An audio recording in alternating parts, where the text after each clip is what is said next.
Urban exploration, or urbex, offers a thrilling journey into forgotten places. Yet beneath the allure of discovery lies the potential for encounters that haunt explorers long after they've left. Here are 3 unsettling tales from those who've ventured into the unknown. I've always been captivated by the mysteries of abandoned buildings. One crisp autumn evening, I set my sights on an old psychiatric hospital, long since closed and rumored to be haunted. The structure stood isolated, its decaying facade barely visible through the overgrown foliage. Gaining entry through a shattered window, I was immediately enveloped by the scent of mildew and decay. The interior was a labyrinth of peeling paint, rusted bed frames, and obsolete medical equipment. As I navigated the darkened corridors, the oppressive silence was broken only by the occasional drip of water echoing through the halls. Descending into the basement, the air grew colder. I stumbled upon a room that seemed oddly untouched by time. The door was slightly ajar, and inside I discovered a makeshift living space, a worn sleeping bag, empty cans of food, and personal items strewn about. It was evident that someone had been residing there recently. As I examined the scene, a faint sound reached my ears, the unmistakable rhythm of footsteps approaching. Panic set in as I realized I was not alone. I quickly extinguished my flashlight and pressed myself into a shadowed corner, scarcely daring to breathe. A figure emerged from the darkness, a man disheveled and muttering to himself. His clothes were tattered and his eyes darted around the room with a wild intensity. He moved to the makeshift bed, rummaging through his belongings, seemingly oblivious to my presence. After what felt like an eternity, he gathered a few items and exited the room, his mutterings fading as he disappeared into the depths of the asylum. I remained frozen, ensuring he was truly gone before I dared to move. The encounter left me shaken. The realization that the asylum was not as abandoned as I had believed, and that I had come perilously close to a potentially dangerous individual, was a sobering reminder of the risks inherent in urban exploration. I've always been fascinated by the remnants of the past, so when a friend told me about an old textile factory on the outskirts of town, I couldn't resist exploring it.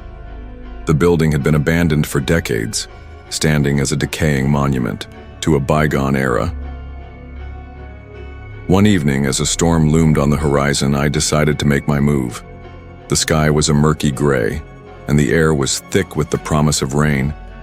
I parked my car a short distance away, not wanting to draw attention, and approached the factory. The exterior was a tapestry of graffiti and ivy, with broken windows that seemed to stare like hollow eyes. As I entered through a gap where a door once stood, the first raindrops began to fall, tapping softly against the metal roof. Inside, the vastness of the space was overwhelming.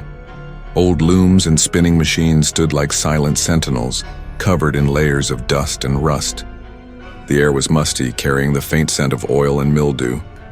I switched on my flashlight, its beam cutting through the gloom, and began to explore. The sound of the rain intensified, creating a rhythmic backdrop to my footsteps, which echoed eerily in the cavernous hall. As I ventured deeper, I couldn't shake the feeling of being watched, but I dismissed it as paranoia. After about an hour of wandering, I reached a section of the factory that seemed older, more decrepit. The machines here were different, archaic in design. It was then that I heard it. A faint whisper so soft that I thought it was the wind. I paused, straining to listen, but heard nothing beyond the rain and the creaking of the old building. Continued, but the whispering returned, more distinct this time. It sounded like multiple voices overlapping, yet I couldn't make out any words. A chill ran down my spine. I called out, "Hello? Is anyone there?" But my voice only echoed back to me. The whispers grew louder, now accompanied by soft giggles, and the occasional distant sound that resembled a child's cry. Panic began to set in. I decided it was time to leave. As I retraced my steps, my flashlight flickered, casting dancing shadows on the walls. That's when I noticed them. Small, childlike, handprints in the dust smeared across the surfaces. They hadn't been there before. My heart raced. I quickened my pace, the whispers now seeming to follow me. growing more insistent. Reaching the exit, I stumbled outside into the pouring rain.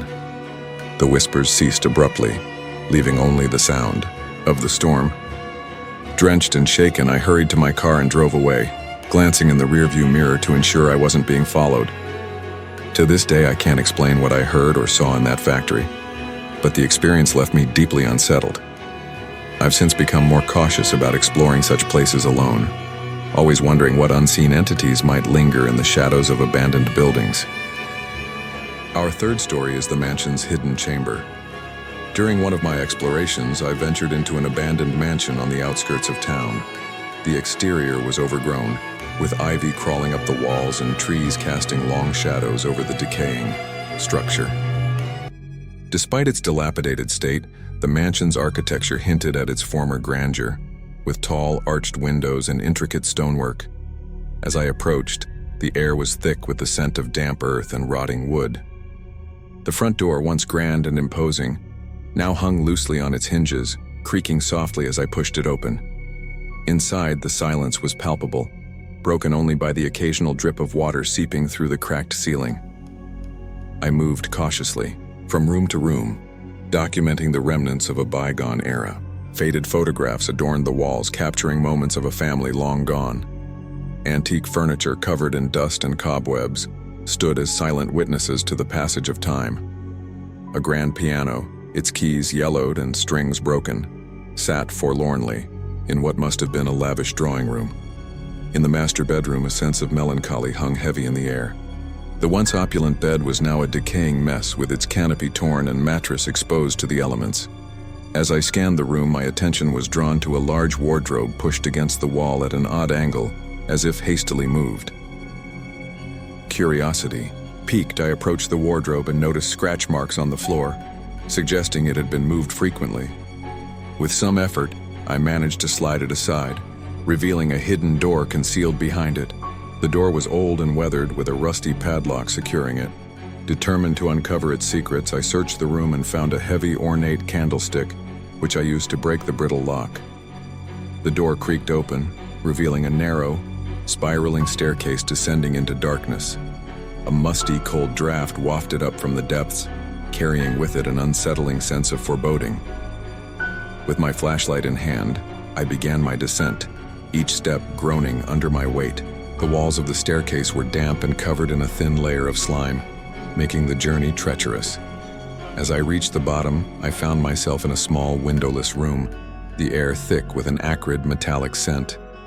The beam of my flashlight revealed walls covered in disturbing drawings, crudely etched into the plaster. The images depicted scenes of torment and despair, figures bound and screaming, shadowy entities looming over them, and symbols that seemed to pulse with a malevolent energy.